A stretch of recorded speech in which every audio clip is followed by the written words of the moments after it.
Hello, আসসালামু আলাইকুম। ফাইতুস boys ব্লগে সবাইকে শুভেচ্ছা। আশা করি আপনারা ভালো আছেন, আমিও ভালো আছি। এই যে রুটি রান্না করে নিয়েছি তাড়াতাড়ি, রাত্রে খাবারের জন্য রুটি রান্না করেছি। আজকে করেছি কলেজে রুটি রান্না। এটা হলো লাল আটার রুটি। যেহেতু আমার হাজব্যান্ড শাশুড়ি লাল আটার রুটি খায়, তাহলে ওদের জন্য লাল আটার রুটি তৈরি করে নিয়েছি। আর এখানে কলেজি রান্না করে নিয়েছি।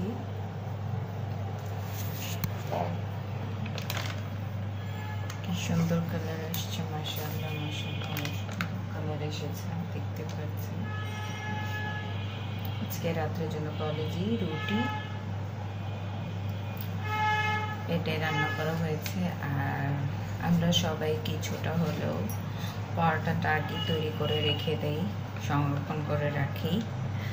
তো আমি সেটাই করে রেখেছি।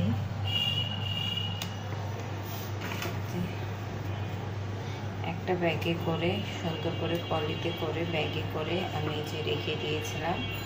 এখন এটাকে যখন খাবে তখন আমি, আমার মেয়ে আর আমি খাই, তো আমি 4টা বানিয়েছি, যথেষ্ট আছে। তো ও যখন খাবে তখন লাল করে ভেজে দেব তেলের মধ্যে।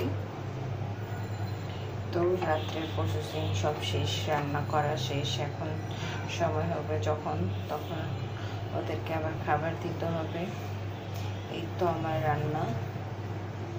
আর সন্ধ্যায় করেছিলাম, তারপরেই ওদের খাওয়া শেষ। এখন রাত হওয়ার আগে তো আর খাবে না, বেশি রাত হলেই খাবে।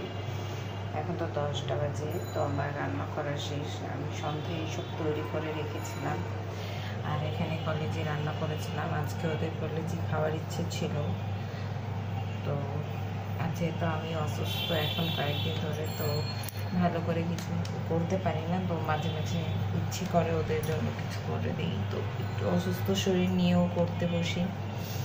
আল্লাহ হাফেজ, সবাই ভালো থাকবেন, আমাদের জন্য দোয়া করবেন।